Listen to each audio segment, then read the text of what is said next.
fittest bloke in the world. If you tell him to go stand in the field and bowl 15, 20 overs, he won't be able to move the next day. Now, I weigh 86 kilograms. Every time I bowl the ball, that's like 8 times my body weight goes through the knee, through my quad, my hamstring. So 20 overs a day, it's a lot of load. Talk about your injury. You tore your hamstring.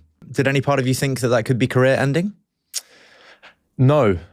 At the time, so it was the second hamstring tear I'd done in less than a year. And at the time, it felt like a little grade 1 thing. Because I remember the first time I did it was the first hamstring tear. Like, that was like someone had shot me. Like, I was like down on the floor, I was out. Like, proper carry on, like carried off the field. Like, I was like, oh God, this is awful. And that was like a decent tear. And then this one in December, like I felt it, but I walked off the field. I was like, oh, but I knew I'd done something, but I was like, oh, I'll probably be a little grade 1 or something like that. But then when the results came back, it was worse than the first one. And I was like, oh God. And then I was like, God, and I've been told I have to have surgery.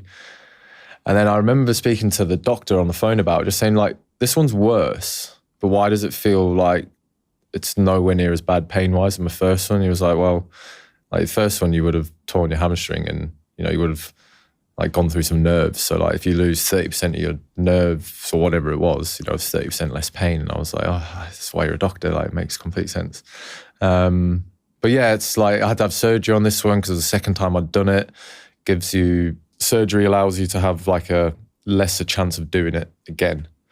And I had a really big block of time to be able to do a proper hamstring rehab program. You know, the first time I did it, I was back playing in 9 weeks, which for the hamstring tear that I had was, yeah, pretty remarkable. But we had to do the rehab in a completely different way that, you know, got me back into position to be safe to play. So we had to like miss loads of bits out to get me ready in 9 weeks, which was always going to be a push, but I managed to do it. But this time round was like, we need to do this properly. Like 3.5 months, 4 months of rehab because we got the time. So it was a little bit longer, a little bit more boring, but we've done it properly this time. And, you know, I can say since January, January the 5th was the surgery, I've just done everything that I possibly can to give myself the best chance of not doing it again.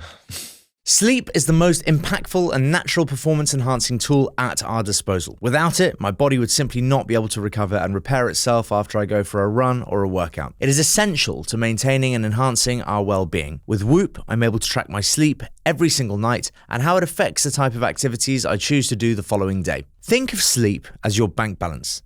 The best thing is that every single day you get the chance to deposit more into the bank so that in the long term, you withdraw in the form of energy expenditure when you need it most. Whoop breaks down sleep so as to take the guesswork out of the equation. Not only do you get guidance each day around how much sleep you need based on your activity that day and what your optimal time to go to bed is, but with Whoop, you get a detailed analysis of the quality of your sleep and what you can do to be improving it. In addition to monitoring your sleep, you'll also get detailed insights into your recovery, stress levels, strain, and feedback on how your lifestyle choices impact each of these metrics. If you are interested in taking control of your health and wellness so that you can excel in all aspects of your life, you have to go and check out Whoop. Go to join.whoop.com/untapped to try Whoop for free for 30 days today.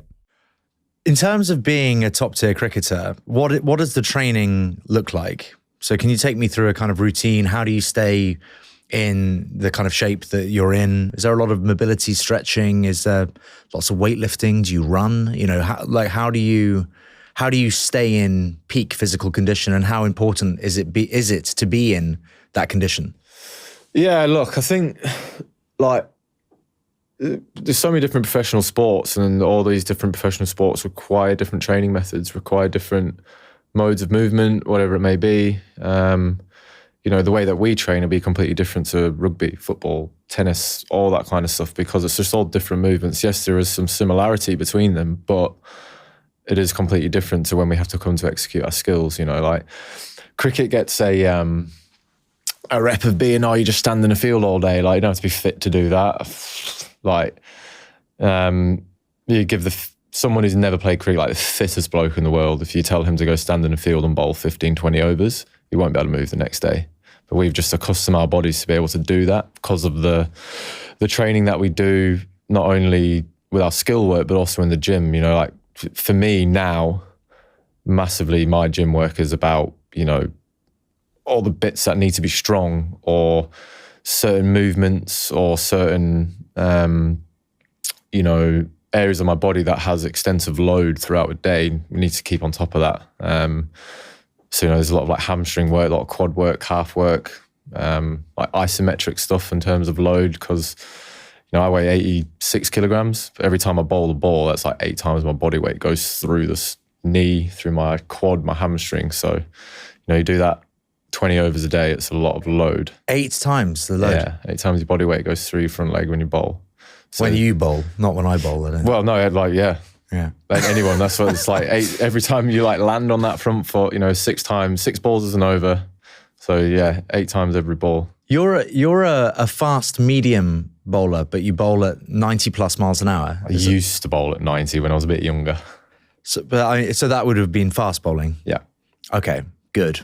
Because I was doing my research on you, and it was kind of like Ben Stokes, fast medium bowler, and then, you know, in the second paragraph it was like 92 miles an hour. I was like, that's surely just a fast bowler. So how they do it, like, so there's medium fast and fast medium. Whereas if you're fast medium, that means you're like generally higher up. Whereas I would now say I'm medium fast. So like I'm a medium, but every now and again I'll be able to crank it up to fast. Yeah. Yeah. I used to be quite pally with a few lads that would play kind of county cricket, and some played for England, and I played in a charity match once, and I was batting. I think it might have even been, do you know Rory Hamilton Brown? Mm-hmm. That lot? Yeah. You know, we played a game, and honestly, one of his pals was a fast bowler. You couldn't even see the ball. Like it literally just blows the stumps out. It's kind of like you're not even aware that, like, it's incredible. Would you call yourself one of the better bowlers in English cricket history? No, by no stretch of the imagination. But I love being an all-rounder. Like, I get to do both, you know. So if on one day batting might not go well, I know I've got my bowling to then, you know, try and help the team out. Vice versa, bowling might not go well. Oh, well, I've got the batting to try and help the team out here. But going back to what you said before, like, totally. Yeah, on TV, you know, you see like the speedometer come down and, like, you know, guys bowling like 85, 86 mile an hour, but because of the angle, that's actually the angle where the ball doesn't look like it's fast. What people need to do is go and stand side on to a game of watching, like, so we got Mark Wood, Jofra Archer, you know, they bowl at 95 mile an hour.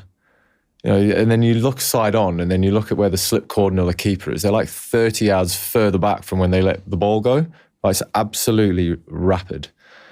You see a few things on social media, particularly like boxes, you know, like where they're like, if someone calls them out and they're like, well, come on then. Yeah. Sometimes there's this thing like, oh, he's like people who are like, oh, you're crap. You're like, come and have a net with us then. Like, come down to wherever we are, you get the pads on, and I'll get Jofra and Woody, and I'll get them to bowl at you. You honestly can't even see it. It's rapid, mate. It's astounding. Yeah, it's rapid. And you kind of can't quite understand, like, how it's gone through you as well, because you're stood in front of the wicket. Yeah. And, like, you know, you think if anything, it would be an LBW, and it's not. It just smashes the wicket out, and it's like, not only is stood the ball in front of it. It's like coming out of someone's hand at 90 mile an hour. It's then also got to hit the wicket, and then it moves off the wicket, you know, and we've got like 0.2 of a second to react to all of that. I mean, by the time the ball gets down to us, it's like dropped down to 86. God, yeah. So yeah, it is tough, but yeah. I love someone who's just like, come get your pads on, get your helmet on. You go stand down there, and I'll get Jofra to bowl as fast as he can at you, and then see who's crap. We'll see if we can arrange that, by the way. So we'll put we'll put some feelers out. Anyone who thinks that these lads are crap at cricket, you write to the show, right? drop us a message. We've got a WhatsApp number. It's in the show notes, and we'll get you down to some nets. We take no responsibility for any injuries.